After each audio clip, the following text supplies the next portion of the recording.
There we are. It's all right. Sorry, Marvelous.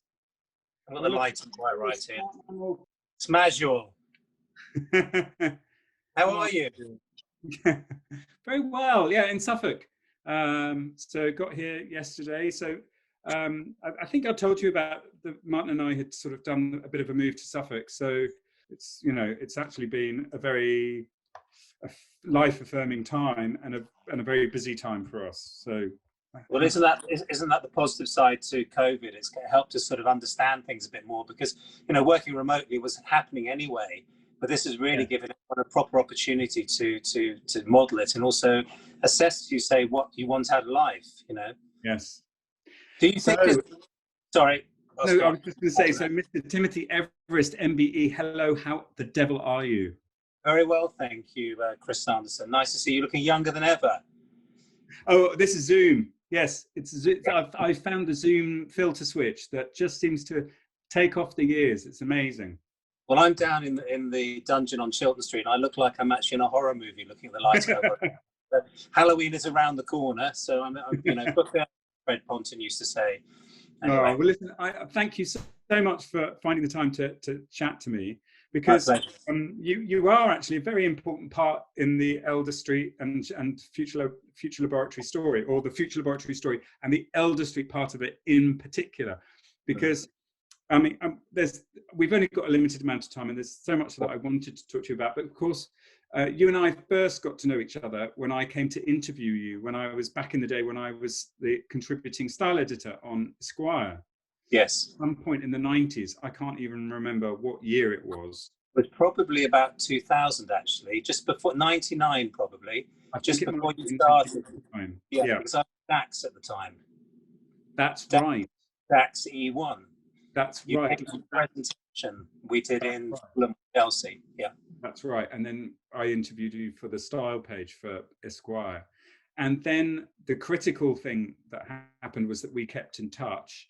Yes. And like most people, was completely drawn to your view of menswear and tailoring in particular, and ended up going to you for appointments. And I remember so clearly that day when I had an appointment at your Elder Street atelier. Yes. I don't know what you used to describe it. Beautiful house in Elder Street. And I came for an appointment for a fitting for a suit that you were making for me, and literally had walked in, had a fantastic appointment. They were always so exciting and always such an eye-opener, as opposed to the often really quite bewildering and quite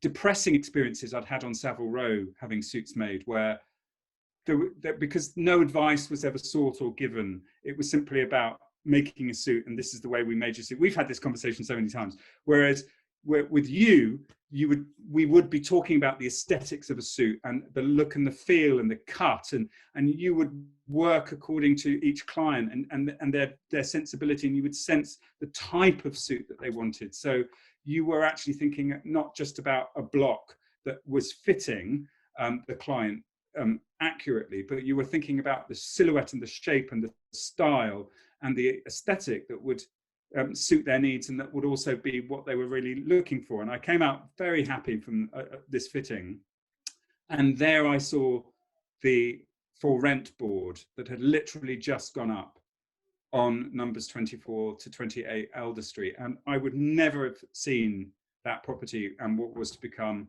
the home for the Future Laboratory, as it still is and will be for a few years more, thankfully, if it hadn't have been for that appointment with you. Well, that's fate, I think. And it's very nice of you to describe your experience, because that means an awful lot, because that's what we were trying to do, because we'd realized that actually it was a bit of a chore for a lot of guys. Firstly, a lot of guys found it very difficult to go shopping or certainly tailoring. So that was a big ask of them to step over a threshold. But more importantly, I always felt I wanted to be myself. I never wanted to be anybody else. And I felt that's what tailoring gave me, so I could actually tailor what I wanted. In fact, I was having this conversation the other day, actually yesterday, with somebody about individuality, which I know I banged on about this. And we were growing up, probably at that time, it was at the height of fashion. It was getting more fashionable. The designer brands were getting more and more powerful. They were telling you each season what to wear. Basically, you bought that collection, then next season you'd move on. And I felt that that was actually had to change. That's not something that people should really be buying into. And I remember a lot of the journalists, not you, Chris, but some would come in, they say each season, they say, Tim, what's your look this season? And I'd say, well, what's your look? And they go, I'm buying Comme des Garçons, I'm buying whatever like this. I said, no, but basically this season our theme is, but what can we tailor for you? And they found that quite difficult because they want to pigeonhole you, that's your style. We always had a view, but it's always about individuality. And thankfully for me, for now, certainly the last 5 years or more, people really want that. They really want to have things that make them feel special and individual. And now we're going to this phase where people hopefully are going to buy less, but buy better. It's very important you buy things that suit your lifestyle. So, for example, and I'll shut up, Zoom to cocktail is something we've been looking at very importantly. I had a friend in yesterday who looked like he'd been watching Netflix come into town. And one of the first people I tailored, he was wearing not a great track pants, not great cashmere jumper. So I quickly changed his jumper around, gave him a little shirt and a little coat. And I said, now you can go to the Chiltern Farmhouse and you can watch Netflix. But before he couldn't.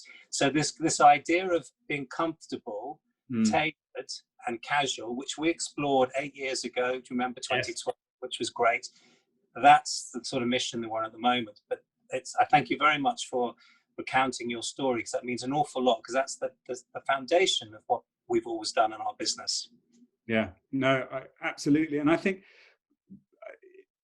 I would never pigeonhole you as being somebody who's about fashion, and nor would I pigeonhole you as being somebody about tailoring, because I think at the heart of what you do, there's so much more about psychology going on, and you must. This isn't a new kind of idea, but the concept that the tailor knows what's going on with the majority of his clients because you can read it on the body, I think is something we often forget in these times. But I suppose you must have developed a very interesting understanding of the male psyche and how men's behavior has changed or hasn't changed over the last 20 years. And I was just wondering if you think in those sort of terms and you look back over the last 20 years, are there any observations you've got about, not really about the clothes that men buy, but maybe the way they buy or the way they interact with this idea of what it is that they choose to wear?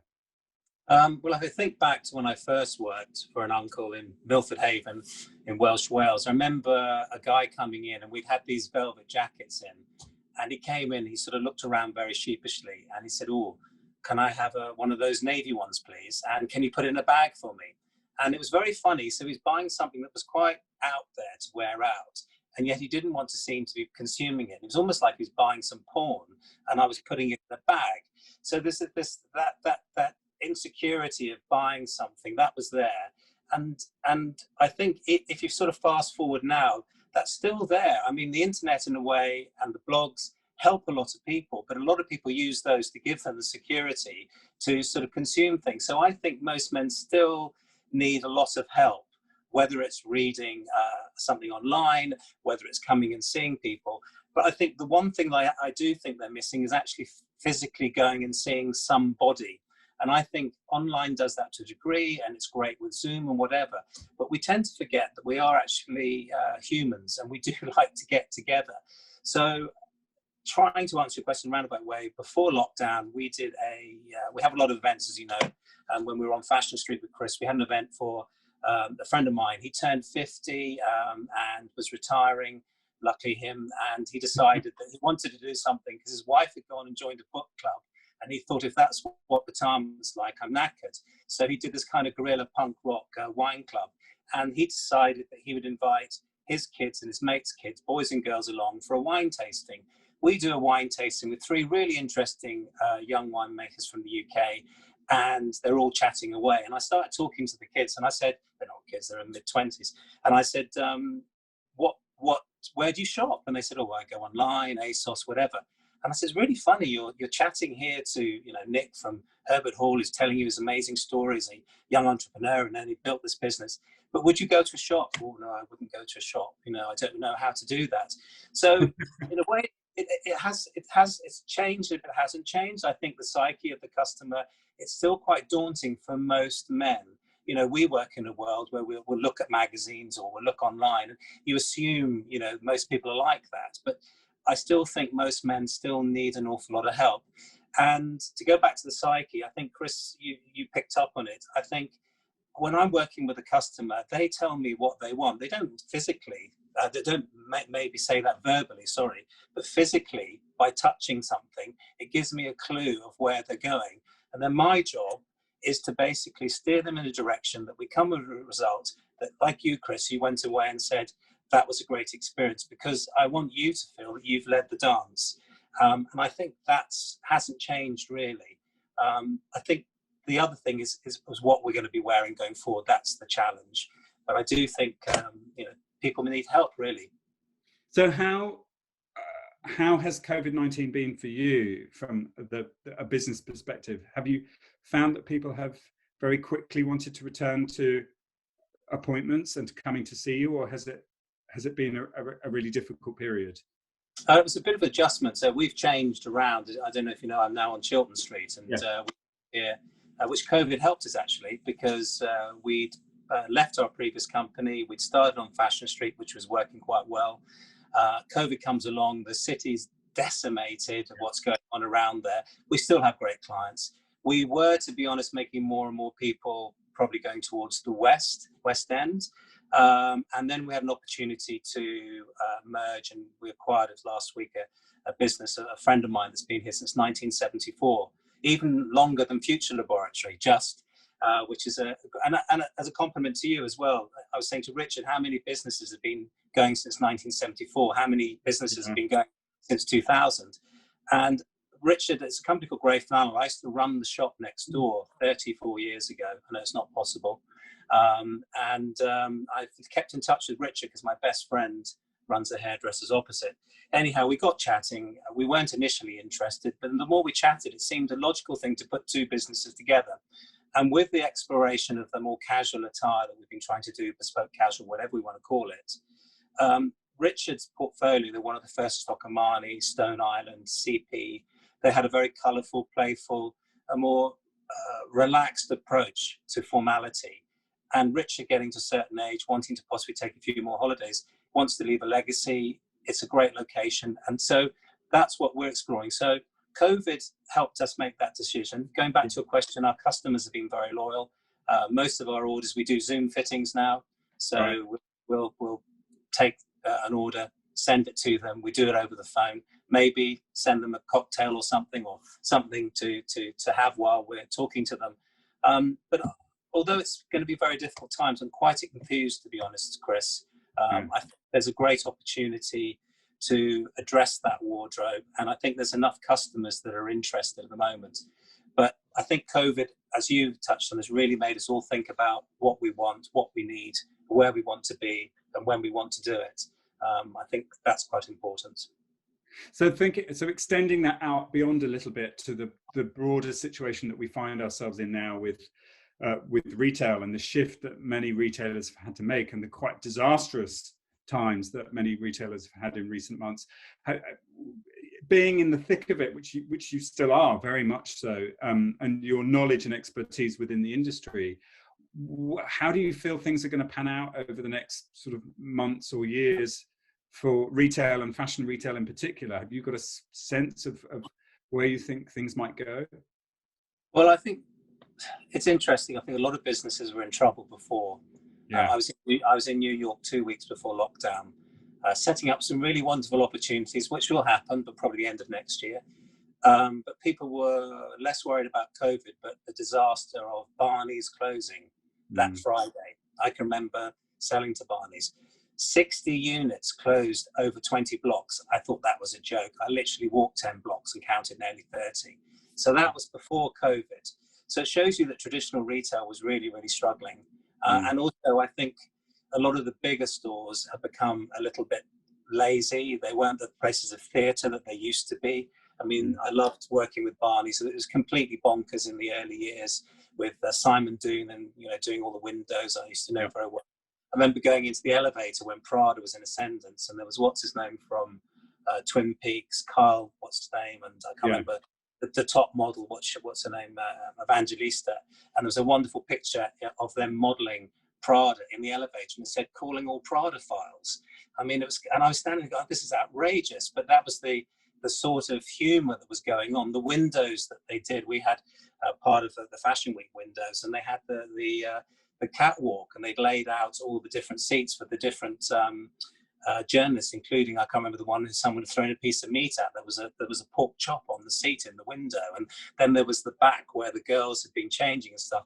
So I know I'm not saying that's what people do, but that theatre and that sense of going somewhere had already gone. And I think, to be honest, online, as you know better than me, that's where it starts to happen. You start to see online players who've got a magazine content, who've got a great narrative. They help explain things. They present it in an interesting way. And then you bring a generation on who hasn't been shopping, find it much more convenient to go online. At the end that we work, I still think a physical space like we have is very important, but I don't see us having lots of physical spaces.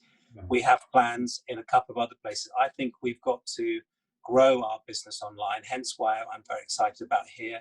I've said to the boys, think of where we are as not just a shop, think of it as our HQ that has a retail opportunity. We can add online.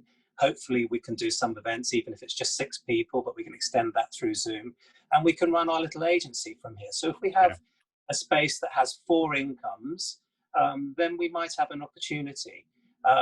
But I do think it's going to change things. It's already happened. I think you're going to have a new order. I think that'll be good and bad. I think there's going to be some sad tragedies, some businesses that will go. There'll be a great shame that have been around there for a long time. But as we know, out of these difficult times, you'll have some very creative thinkers who'll start to think of things differently. Well, yes, and that was actually my next question, which is that, again, historically, if we look back at these, often these moments of crisis is when we get this flourishing of creativity. And it certainly, if we go back to the period immediately after the First World War and to the Spanish influenza pandemic, and then the period that immediately followed it, and we think about the 1920s, there was this eruption of style, of music, of a sense of rebellion, and that was a period when that was very, very clear in fashion as much as it was in any other area of creativity. So we had the birth of the Jazz Age and the shift from what was defined as being Edwardian, which was a very, very particular aesthetic, and into this modernity that was all about liberation and freedom. And whilst most of us feel that we're part of a modern age and a very contemporary age because we've lived through the 50s, the 60s, the 70s, the 80s, the 90s, the noughts and the tens, we could see, of course, something completely new erupt in the 2020s that is as shocking or as refreshing and as different as that shift from the Edwardian age to the Jazz Age. I mean, is there anything that you're getting that maybe has a sense of that? Is there any inkling you're getting of this major shift in terms of style or creativity? But as you said, Chris, one of the things I got very bored with it was fashion, because fashion is old fashioned. The only way to be fashionable is to be yourself. You've cited, the 20s, the bright young things, Cecil Beaton. In a very difficult time, they were quite outrageous in their approach to sort of things. And a lot of this came out of it. I think we've been quite conservative the last decade or so in the way that we approach things. And yet, when we look at technology and that side, that's very exciting, what's going on there. So I hope that people will actually start to think differently. And also, I think people have become much more vocal. They're very dissatisfied with the politics, the situation. There's going to be a lot of people in very difficult times. We've got to think a lot more creatively. The other thing is we've got to all help each other get out of this bloody mess. So out of that, there's got to be some kind of coming together. And I do feel I don't know, I can only feel it in my water, as my mother would say.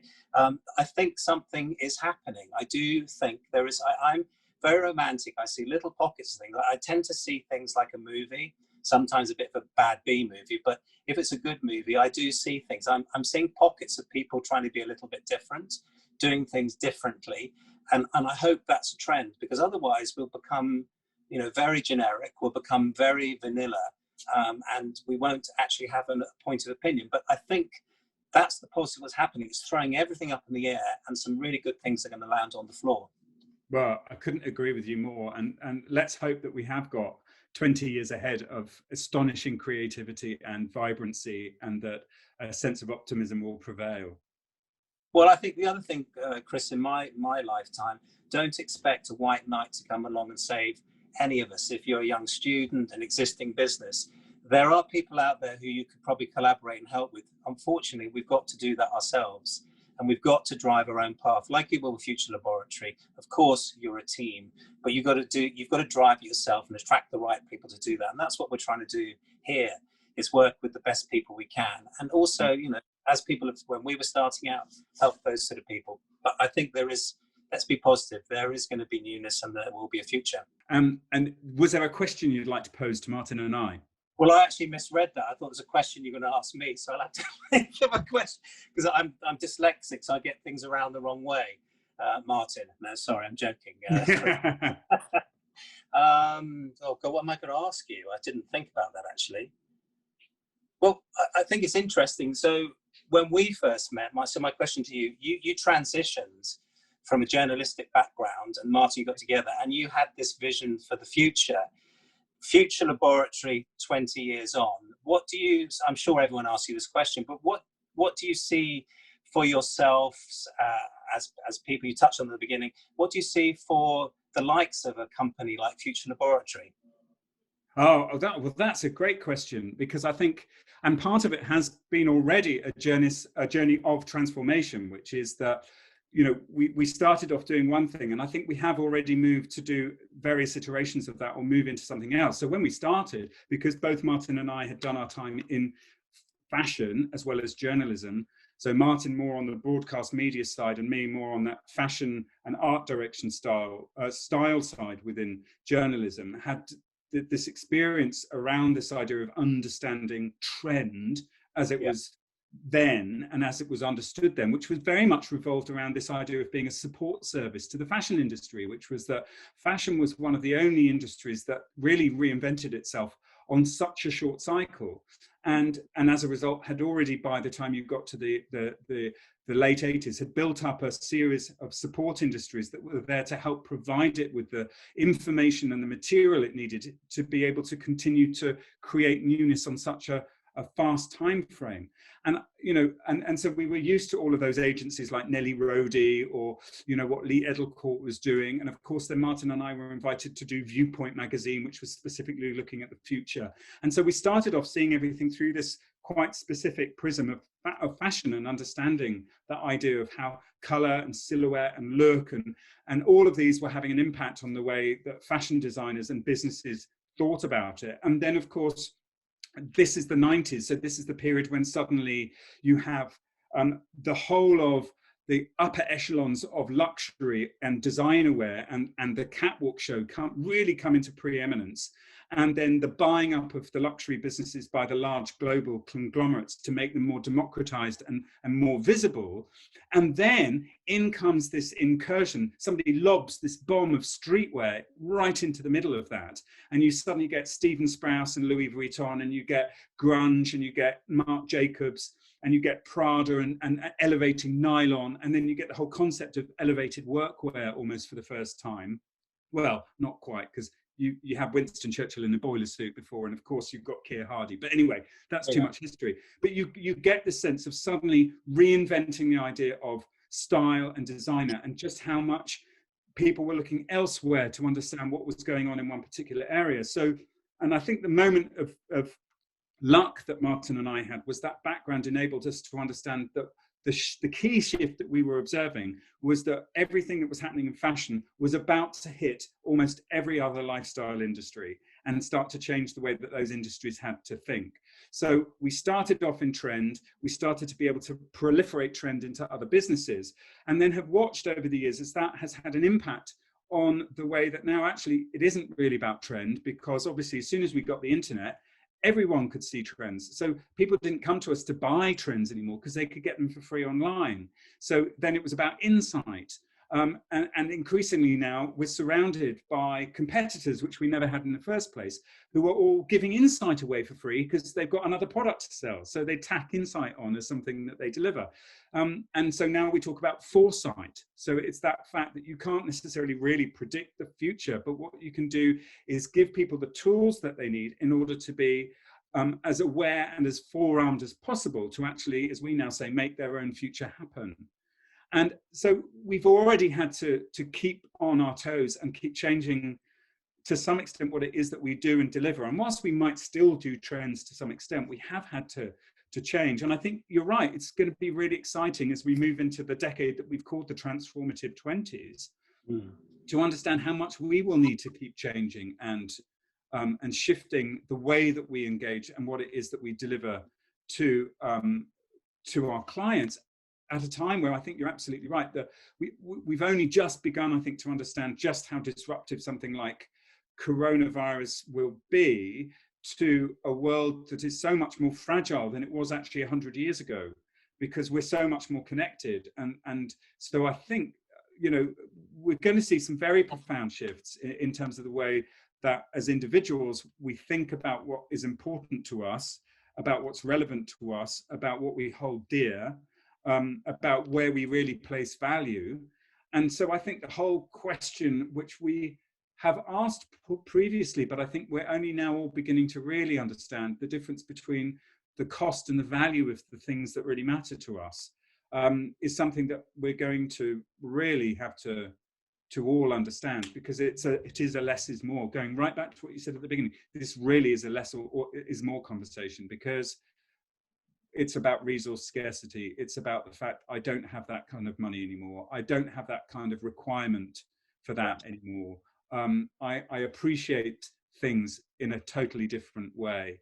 And I think that's the big shift that any of us that have been involved in product cycles and producing something that lands on your foot, which is how most economies are still judged, that this is all up for grabs in the next 10 years. And that's both exciting, but it's also obviously potentially cataclysmic for whole sectors of industry. That's very well answered, Chris. And I think, you know, the word have to, we have to think, if we have to, you know, get on with, we've been putting that aside for too long, you know, whether it's that word I think have is very important. Yeah. Well, listen, Tim, thank you. My pleasure. Fantastic half an hour. I will be coming in to see you at Chiltern Street soon. It's been too long. Pardon our appearance, as the Americans say, because we're evolving. Basically, as I feel this, we've got to evolve an existing business while I change it. We have a little bit of Elder Street down here as we meet, but that's the fun thing. But do come and see us, Chris. And love to. Done. So really well done. Amazing. Oh, well, thank you. No, thank you, Tim. And as I said, if you wouldn't mind just repeating that question, if you can keep it in your head and back to front, but I'll get it. And just record a little message on your phone and then just email it to me. That would be amazing. All right, I'll do that. And we've got your address now, so we'll be sending something to you in the post. So hopefully you'll be able to join us with a glass in your hand on the 20th. I will do, Chris, and see you very soon. Say hi to Martin. I will, and say hi to Catherine. I will too. Cheers. Bye.